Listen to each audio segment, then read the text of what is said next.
A very good morning, students. Welcome back to online class on Programming for Problem Solving course.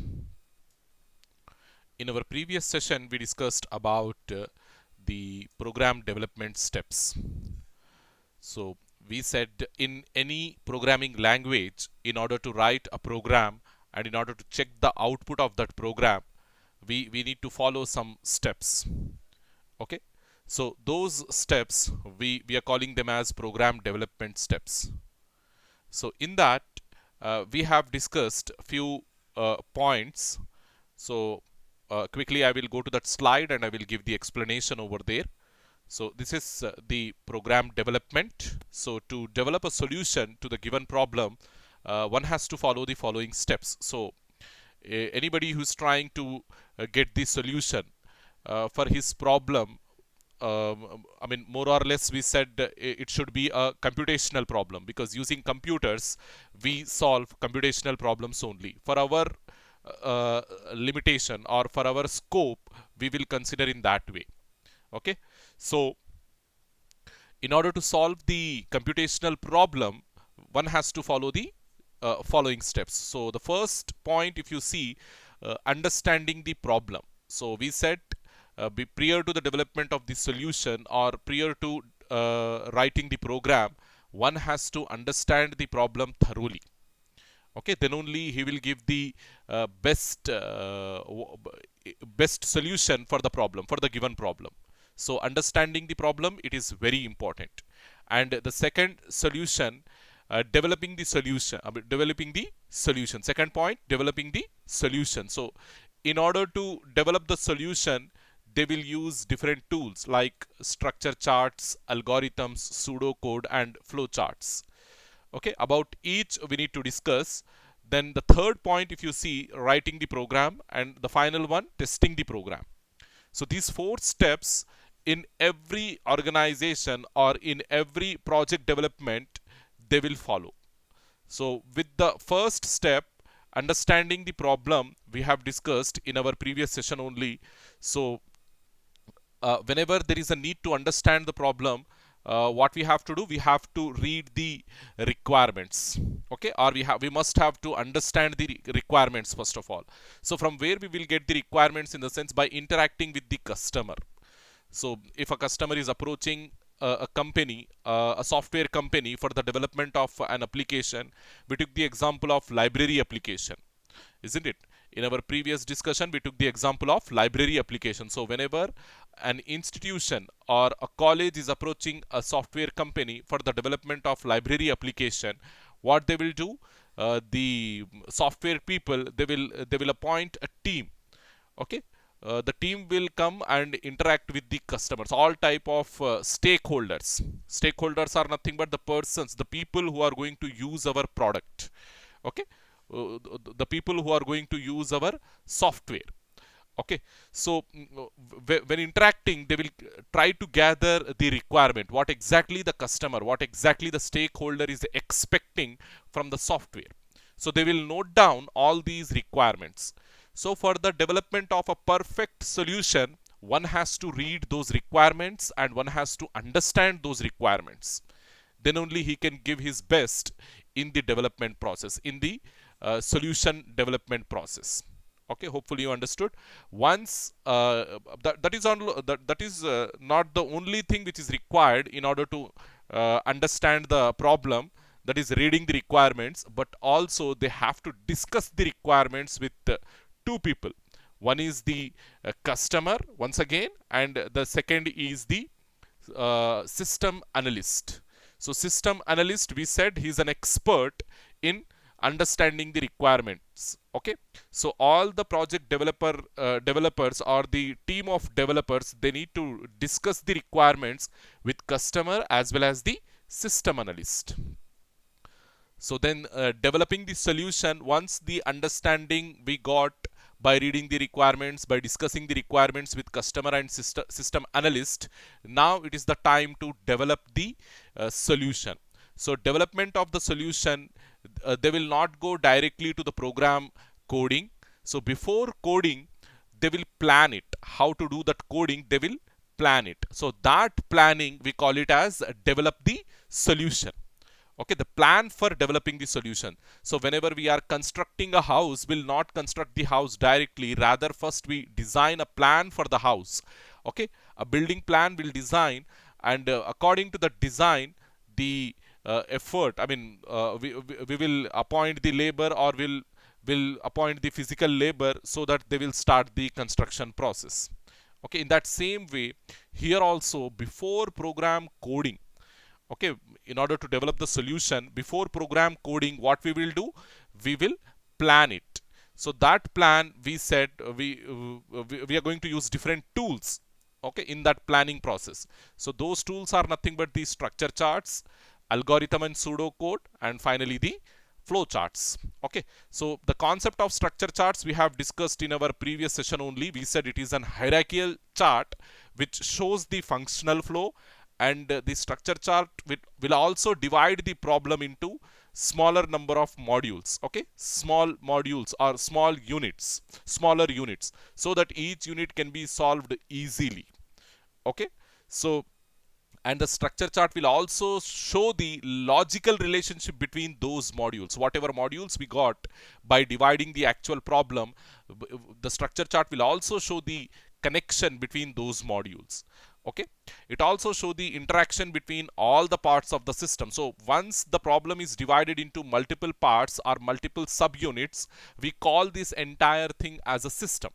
Okay, so one has to show the interaction between all the parts of the system, and who does that job? In the sense, the structure chart will do the job for us.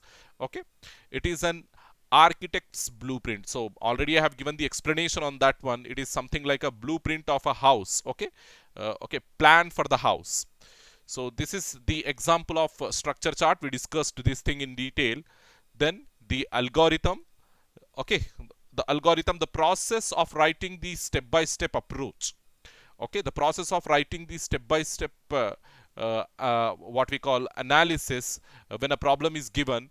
So we call that process, or we call those steps, as algorithms. So if you read the definition, the first point, an algorithm is a step-by-step process to solve any given computational problem. Whatever computational problem it has been given to you, in order to solve that computational problem, we need to write some steps.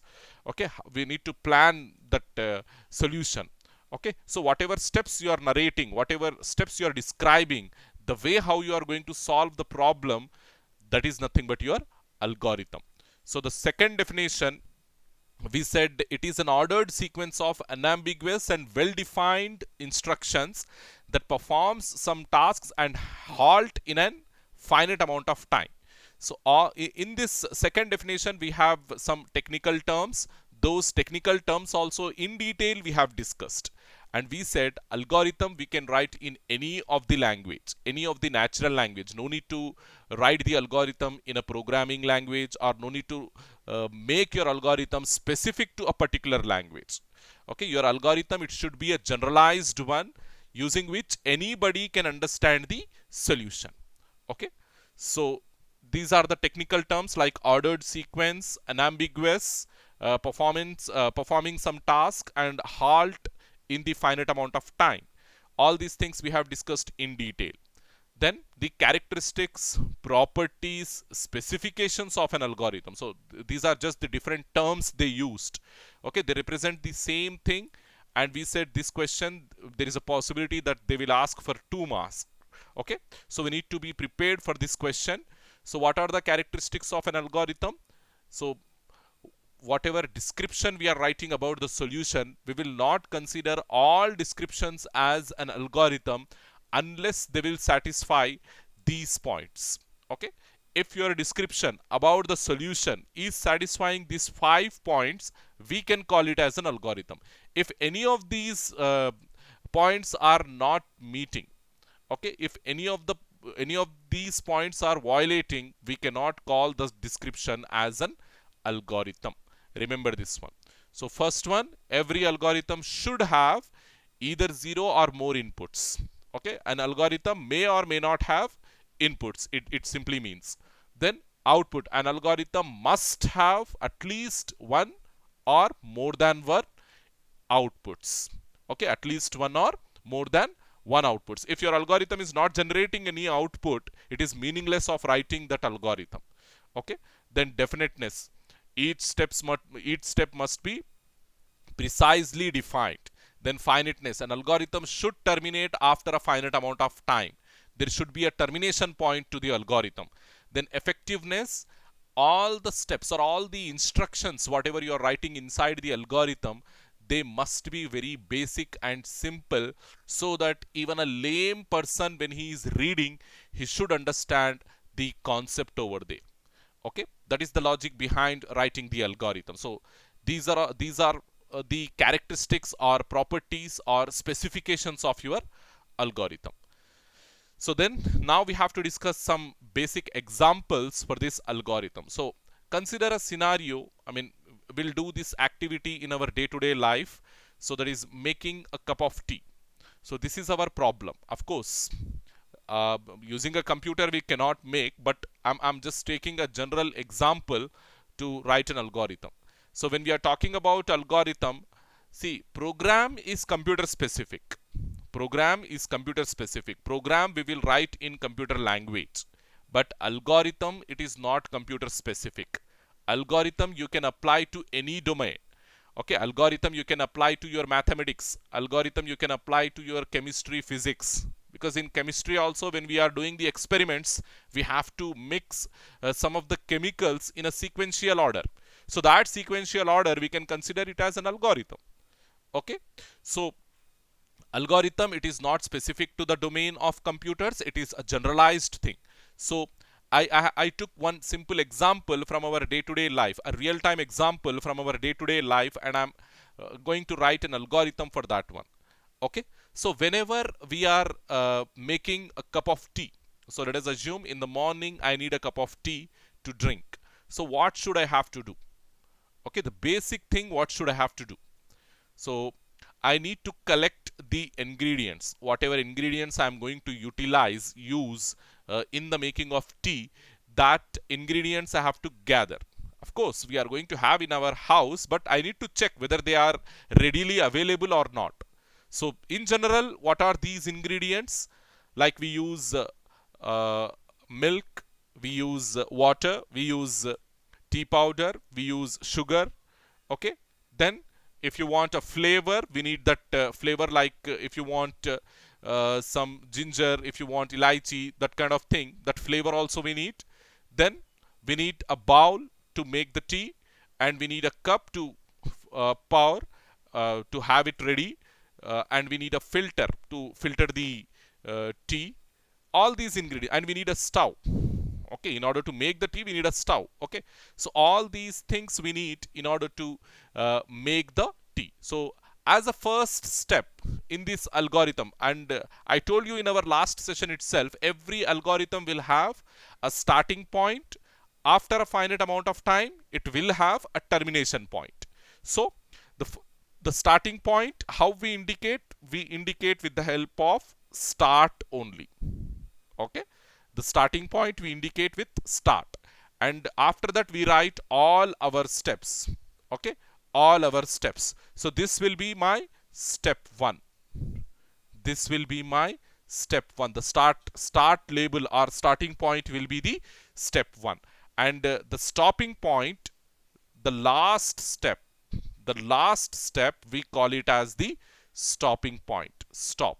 So in every algorithm we are going to have these two things, the starting point as well as the stop point, termination point. So quickly, so as a first step we have to start the algorithm, and as a second step we need to collect all the ingredients which are required to make the tea. Then the next step, what we have to do? Yes, we need to lit the stove. Okay, we need to on the stove. Okay, we need to power up the stove. Then put the bowl onto the stove. Then pour some water and let it boil. Then add some milk, let it boil. Then add some tea powder, add some sugar to it. Then add some flavor to it and let it boil for some time, like 2-3 minutes. Once it is, perfectly boiled, and if it is giving perfect smell of tea, then immediately what we have to do? Filter it into the cup. Using the filter, filter it into the cup. Okay, your tea is ready. You can taste it and you can have it. Okay, so these are, I mean, in my opinion, I am going to make the tea like this. Okay, some people may say that, sir, in my opinion, I have to make my tea in a different way. Okay, first I will boil the water and tea powder separately. Okay, and then I boil the milk separately, and at the time of drinking the tea I will mix those things like that. It is up to you how you are going to make, how you are going to prepare the tea. It's up to you. So whatever algorithm I have written, it is going to satisfy my needs. Okay, and if you have a different opinion, you can write your own algorithm. So the problem, what I mean to, I mean, the concept, what I mean to say over here is, every problem is not going to have a single algorithm to solve it, because we people, we human beings, we have difference in thoughts. So definitely all the people, when I give the same example, making tea example, to the students of 60, okay, to a class of 60 students, they write 60 different algorithms. Okay, 60 different algorithms, because everybody will have their own thoughts, their own mindset, their own way of dealing the things. So in that aspect, okay, we cannot make an algorithm as a standardized thing. Okay, it is purely a generalized thing, and when I give the same problem to number of people, I may have number of algorithms for that same problem. So every problem will have how many algorithms? N number of algorithms. Every problem will have n number of algorithms. We cannot standardize the algorithm. Okay, so quickly, for this particular algorithm, for this particular example, let us see what are the steps which are given by me.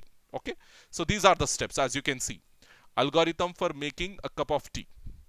The first one is start, then collect the required ingredients or tools. So those are nothing but stove, bowl, tea powder, sugar, water, filter, cup. Likewise, then lid the stove and put the bowl. Add some water and wait till it boil.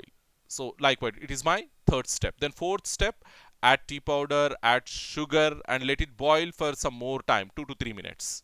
Then add the milk and let it boil for some more time, 2 to 3 minutes. Then filter it into a cup, enjoy the tea and stop.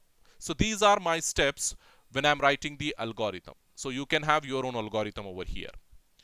Okay, so every single problem may have more number of algorithms, may have n number of algorithms. Okay, so then here when we are writing an algorithm, there are different categories. Basically there are three categories of algorithmic operations we can perform in any type of algorithm. Okay, always whenever we are seeing such an algorithm, okay, whenever we are seeing such an algorithm where we are starting the step, we are not starting from here, isn't it? We are not starting from here and we are going in the reverse order. We are not doing like that. How we are starting? Because the starting point is here, we always start the algorithm from the top and we move towards down, okay, towards the bottom. So like this we consider all our steps into the algorithm. Like this we move towards the end. Always we start at the top and we move towards the bottom. So all these instructions, whatever I have written over here, all these statements, how I'm considering one after the other. First I am considering step 1, then step 2, then step 3, likewise. All the steps, all the sequential steps, whatever I have written in this particular algorithm, I am considering them sequentially, one after the other, from the top towards the bottom. Likewise. Okay. So in general, the algorithm processing will begin at the top and process all the statements sequentially and ends at the last statement. So always the last statement in our algorithm, it is going to be the stop statement. So there only we are going to stop, there only we are going to terminate our algorithm. So how the processing is beginning? From the top it is beginning and at the bottom it is stopping. At the last statement it is stopping. So during this processing, am I skipping any particular step? No, I am not skipping. I am considering all the steps in sequential manner.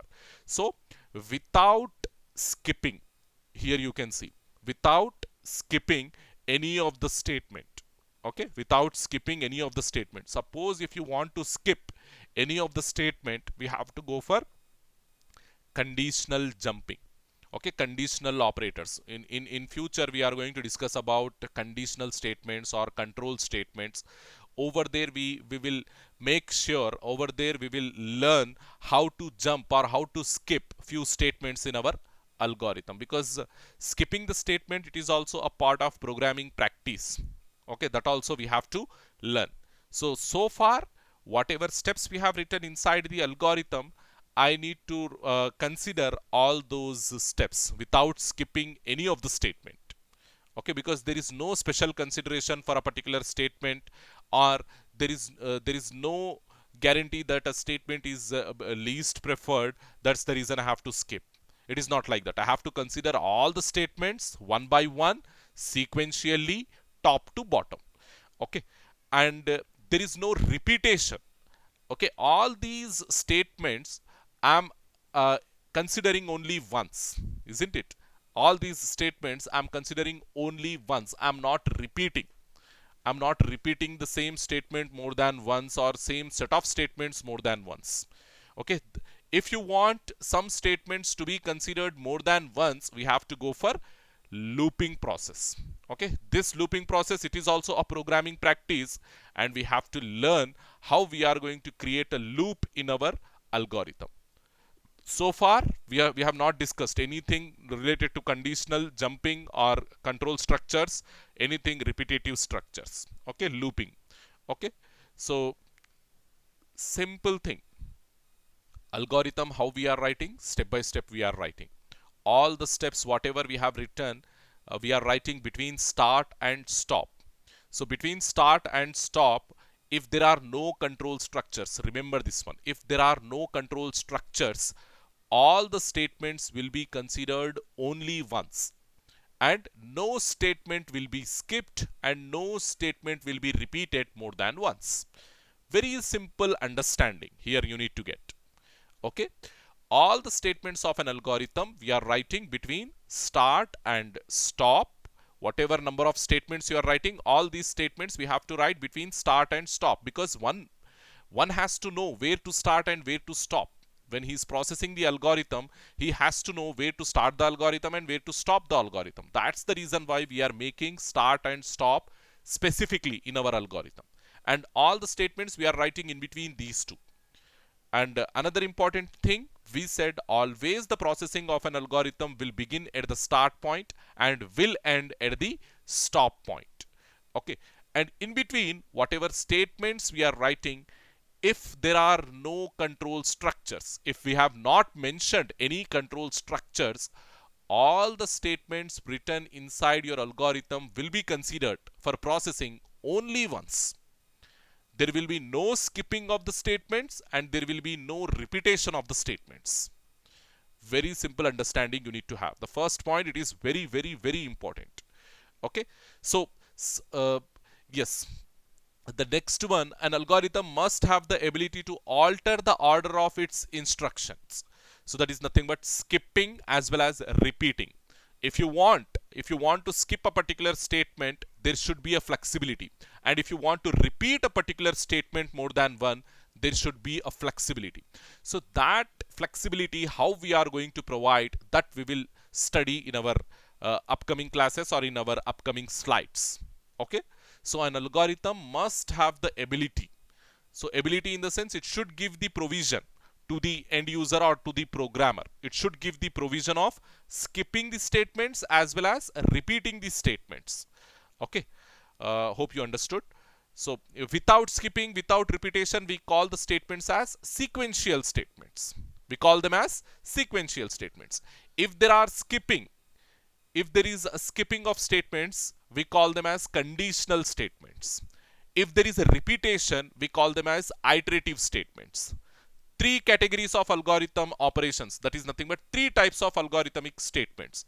The first one is sequential. Sequential means it will be considered only once, and there will be no skipping, there will be no repetition. Okay, then if you want to skip, you have to go for conditional statements. If you want repetition, you have to go for looping statements, that is nothing but iterative statements. Okay, An instruction that alters the order of an algorithm is called as the control structure. So when I gave the definition, when I make the understanding of this first statement, I said if there is no control structure, if there is no control structure, all the statements will be sequential.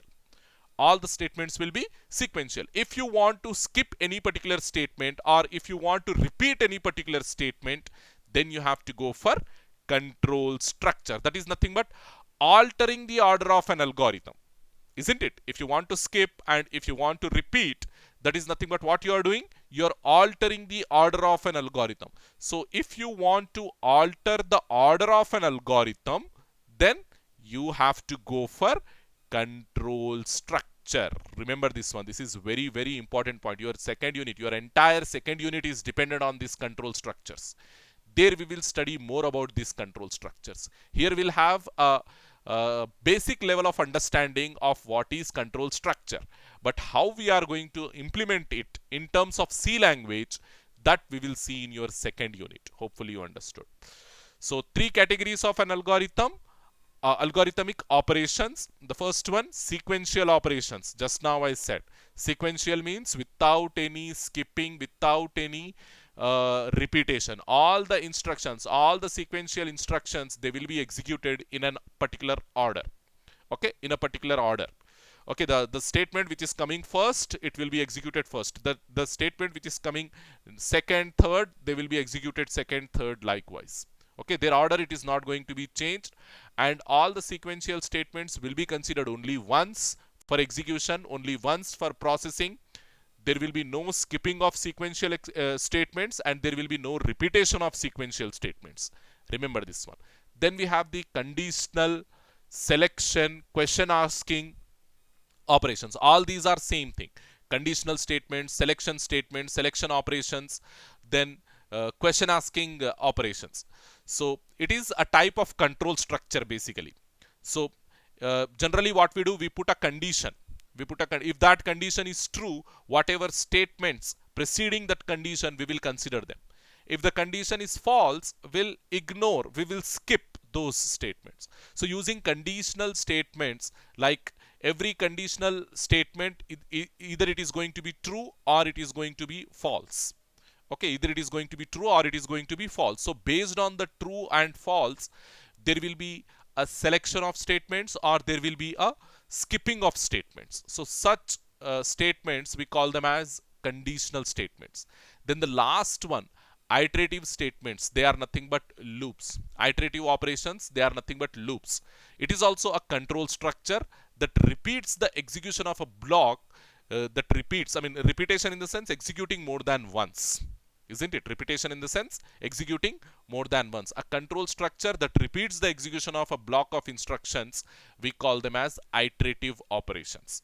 Okay, three types of statements, three types of algorithmic operations: sequential, conditional, iterative. Remember this one, it is very simple. Okay, so here you see, in order to do the assignment, suppose if you want to declare a variable and if you want to assign a value to that variable, we are going to use assignment statements, the first one. Then whenever you are performing the what we call input and output, we said every algorithm must and should have 0 or more inputs, 1 or more outputs. So how we are going to give input to the algorithm and how we are going to take output from the algorithm, in the sense we use input output statements. So whenever you are giving the input, either you have to use get, enter, read, these terms. Whenever we are giving the input, we have to use these terms: get, enter, read. Okay, then whenever you are taking the output from the algorithm, so then we have to use display, print, display or print, like this. Or you can even use output. That term also you can use, output. As I said, algorithm is not specific. Algorithm is not specific to any particular language, especially to a programming language. So that's the reason you can write your own terms in your algorithm.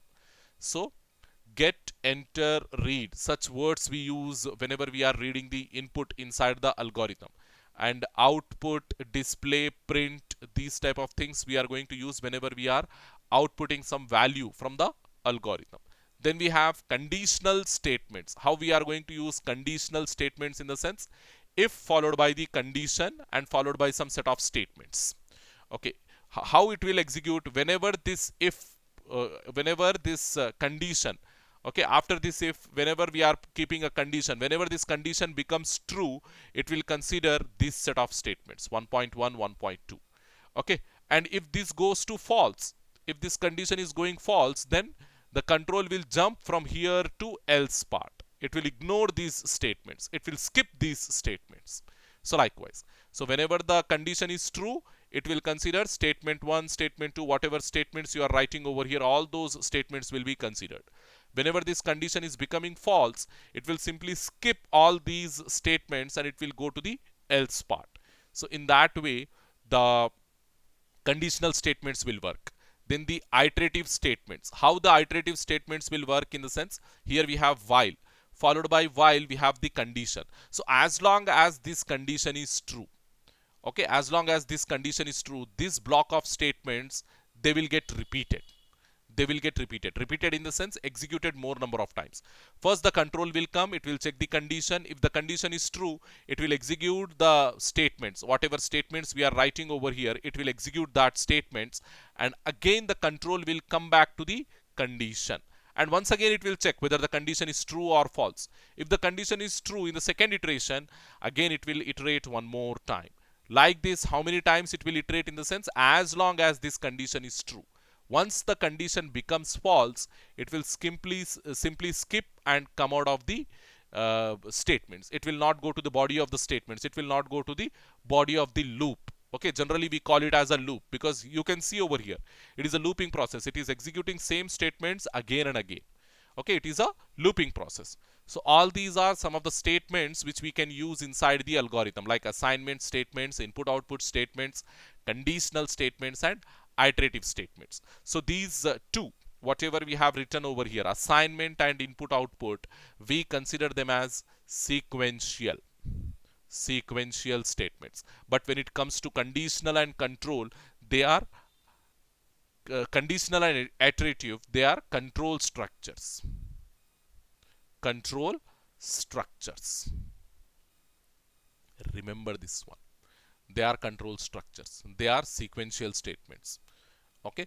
So control structures, again two, conditional, iterative. Okay, conditional and iterative. Sequential, again two, assignment and input output. Likewise. Okay. So example of an algorithm usage in real time. So already we have seen one simple example of making tea algorithm. So to cook a new recipe, one reads the instruction steps and execute them one by one in a given sequence. So suppose if you want to make a new recipe, if you want to make a new dish, so immediately what you will do, you will go to the recipe of the dish and you will start reading that recipe. So how you will read? From the beginning only we will read, isn't it? From the bottom we will not read. From the beginning only we will read. And whatever steps we have over there in that recipe, we try to follow those steps step by step. First we'll read the step, collect the ingredients, then lit the stove, put the bowl. Like that we will follow step by step all the instructions given in that recipe.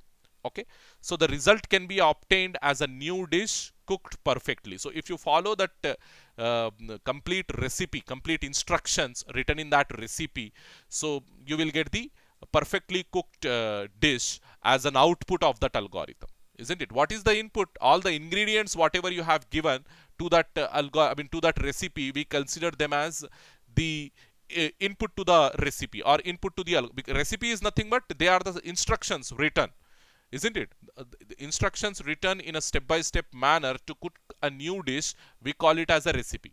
So it is very similar to your algorithm because your algorithm will also have the same definition, step-by-step instructions in order to perform any given task. So task is cooking the dish and we are following the recipe, and that recipe is nothing but your algorithm. So what is the input to the algorithm? All the ingredients, whatever we give, those are nothing but input to the algorithm. And what is the output? After performing the task, what output we will get? We will get a perfectly cooked dish. So that perfectly cooked dish is nothing but your output. Okay. So how to write an algorithm? Already we said There is no need to follow any programming language. There is no need to what we call standardize the stuff what we are doing inside the algorithm. It is completely a generalized thing, so you can write using any natural language. Okay, you can use the you can write the algorithm any natural language, using any natural language. Okay, while writing the algorithm, any intelligible statement can be used. Intelligible in the sense it should have a proper meaning. Okay, it is not like that because sir has said to write anything inside the algorithm. It doesn't mean that you are writing your autobiography over there. It doesn't mean. Okay, definitely you have to follow the logic over there. Okay, the computational problem has been given, so in order to solve that computational problem we need to follow the logic. So we have to write the algorithm according to that logic only. So there all the statements whatever we are writing inside the algorithm, they must have some intelligence. Okay, that's the reason we are saying uh, while writing the algorithm any intelligible statements can be used as long as it is understandable by the concerned parties. So who are all concerned parties over here? Who are all responsible for the development of the solution? We consider all of them as the concerned parties. Okay, so he may be the project manager, he may be the team leader, he may be the what we call team member. Okay, team member, he may be the developer. So all these parties, all these responsible persons for the development of the project or for the development of the solution um, are going to involve, isn't it? They are going to involve in the development process. So they must understand. So these are all the concerned parties, and the concerned parties must understand what is written inside the algorithm. So any intelligible statement can be used as long as it is understandable by the concerned parties. And no need to follow any. The second point you read, the first point I have given the explanation. The second point you read, no need to follow any programming language or syntax or notations specifically inside the algorithm. I told you many times, don't make your algorithm specific, let it be generalized. Okay, so there is no fixed syntax for writing the algorithm. There is no fixed syntax for writing the algorithm. It is completely, it is purely a generalized thing. Okay, you can mold the algorithm the way how you want. And I also gave the example, I also gave a scenario. I told you that no single problem is going to have only one algorithm. Whatever real-time problem, whatever computational problem you take, you can have as many algorithms for that problem as you want. Simply, if you want to see whether my point is correct or not, just take any computational problem or any real-time problem and give it to a group of people and check how they will respond. Everybody will give their own opinion. Everybody will give their own algorithm in order to solve that problem. So we can have n number of solutions for any given algorithm. Sorry, given problem. So any language can be used to write the algorithm with optional mathematical notations. We are saying optional mathematical.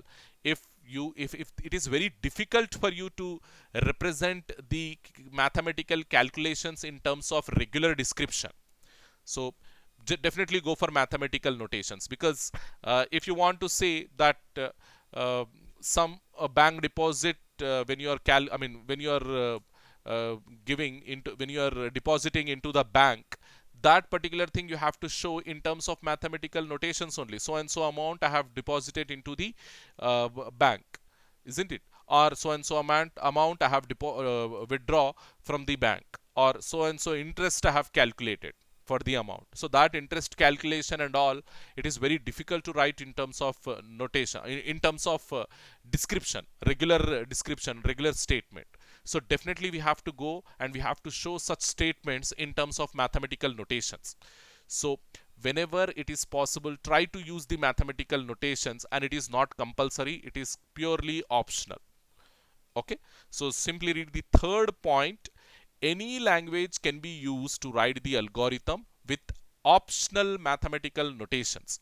So generally how we write, in our case, in our laboratory when we do the programs, in our class when we write the programs, definitely we have to follow these steps. We have to go for first, we have to go for algorithm, then pseudocode, then flowchart, and finally we'll write the program. So over there, when we are writing the algorithm, what language we have to use? So here, in our case, we use only the English language, because English language, our study, I mean, our university, our medium of academics, it is English. So we have to use English only. Okay, so English with mathematical, I mean, whenever it is possible, or whenever it becomes difficult for us to write these statements, I mean, to describe these statements, we'll go for mathematical notations. Hopefully you understood. So next thing, an algorithm can be designed to get the solution of a given problem. A problem can be solved in more than one way. You read the second statement. A problem can be solved in more than one way. So as I said, there cannot be any such problem which will have only one algorithm. Okay, whatever problem you take, there may be more than one way to solve that algorithm. So there can be more than one algorithm. Okay, hence many solution algorithm can be derived for a single problem. Read this one. Okay, for a single problem we can have many solution algorithms. Okay, any person with domain knowledge, who will write the algorithm? It is very important question. Who will write the algorithm? In the sense, any person with domain knowledge.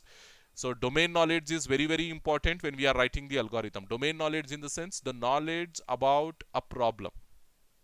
So we said we are solving the library problem, isn't it? Then who will have the best knowledge of the library? The librarian, isn't it? Because the librarian is responsible for all the activities inside a library. So he will have the what we call complete domain knowledge. So he can write the algorithm, isn't it? He can write the algorithm, or he can help in writing the algorithm, because we said any person with domain knowledge can write the algorithm or help in writing the algorithm, as there is no need to follow any what we call programming language. Okay, and all the steps whatever we are writing inside the algorithm, whatever we are describing inside the algorithm, we are doing in natural language only. We are not following the programming language. Okay, so now we'll go for some of the examples of an algorithm. So already we have seen one such algorithm, that is making a cup of tea. Okay, very simple algorithm we have discussed. So it is almost 42 minutes now. So let me just give one or two examples and we will conclude today's session. Okay, then we have the concept of pseudocode and flowchart that we will complete in our next session or tomorrow's session. And with that, the program development steps we will wind up, and we'll get into the C programming. We'll start the C programming. Okay, so another 3 class you need to wait before we start the C programming. Okay, so problem statement 1, just read it. Design an algorithm to add, subtract, multiply, divide, and to find the remainder of two numbers and display the result. So what we have to do, we have to perform all the arithmetic operations. We call these operations as arithmetic operations. Your add, subtract, multiply, divide, and finding the remainder. So add, what symbol we use? The plus sign we use. Okay, subtract, the minus sign. Okay, multiply, the multiplication symbol, because on the keyboard we don't have any multiplication symbol, and it is defined that the star, asterisk, we call it as asterisk operator or star operator. The star operator will perform the multiply operation, and the division, yes, your forward slash, we call this as forward slash will perform the division operation. And finding the remainder, it is very new to you. Finding the remainder, we use an operator, percentile. This operator we call it as modulus operator. Okay, so this is addition operator, subtraction operator, multiplication operator, division operator, and modular division operator. Remember this one. These 5 operations we have to perform. So let's just go with this plus operator, how we perform. So then you have to write the subtraction, multiplication, division, and modular division by your own.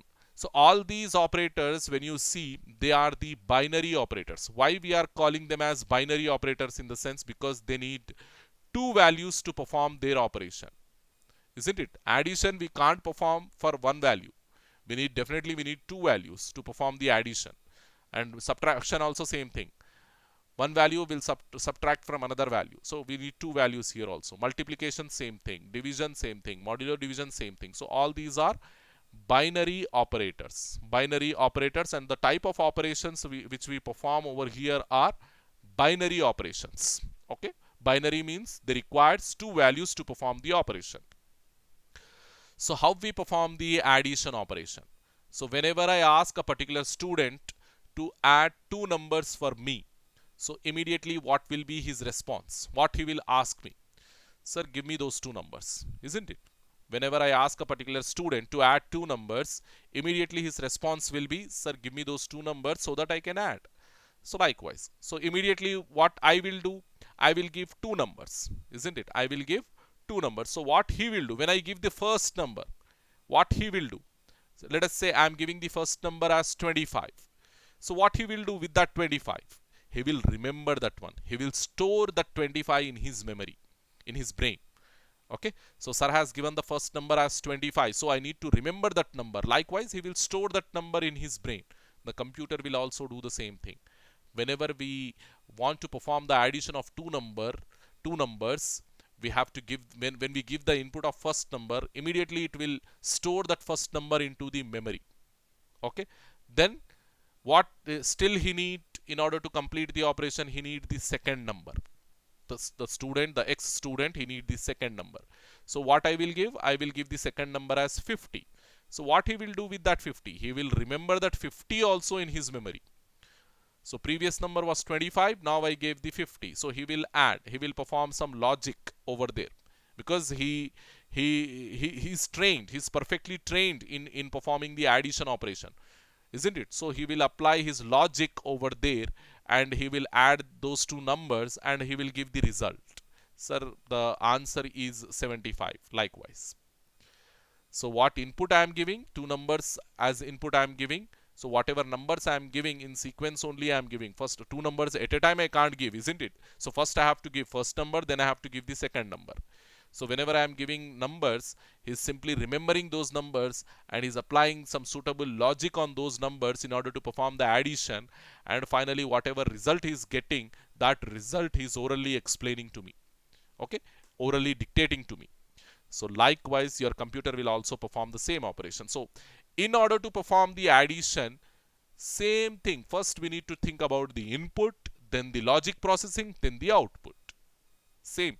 How we have done in case of making a cup of tea. First, we thought of collecting the ingredients, then processing. I mean, all the steps how we make the tea. And after making the tea, we got the output as a cup of tea. Here also same thing. When we perform the addition, what we need?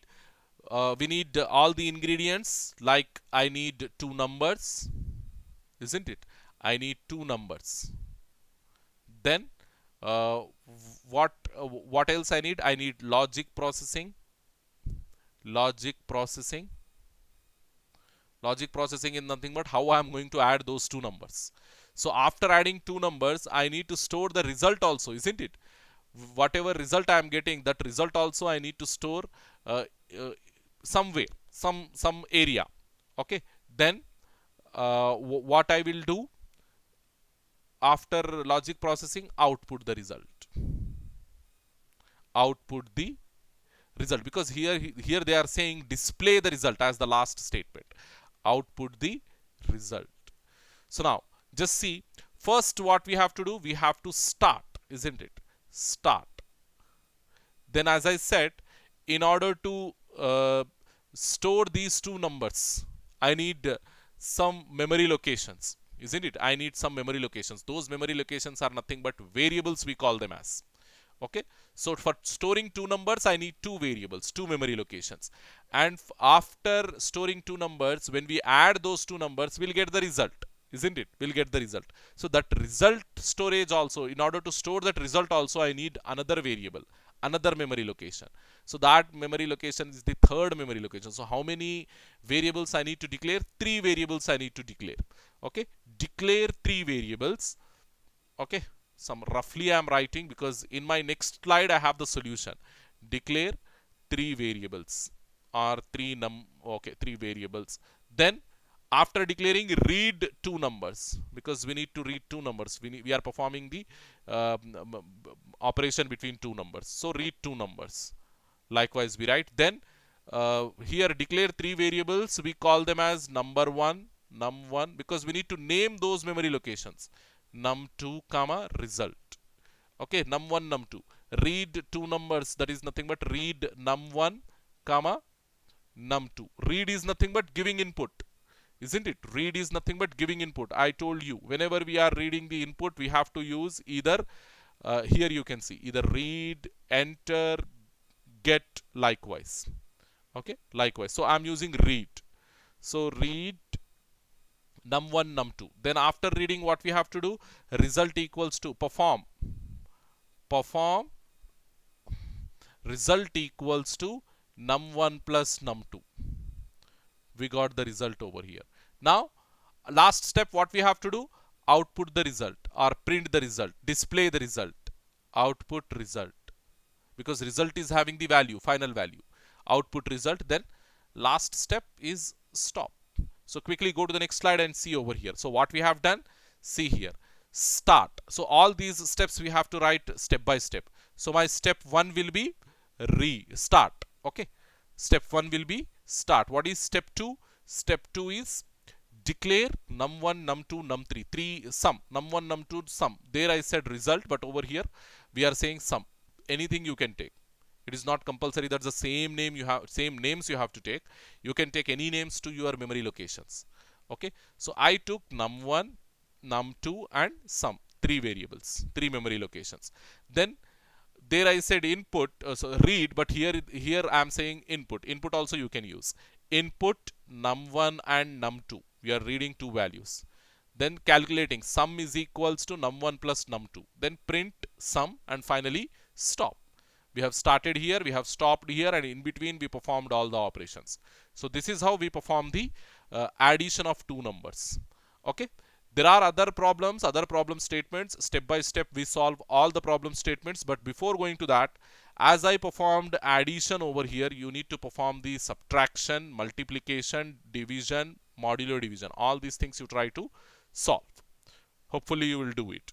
Thank you very much, students.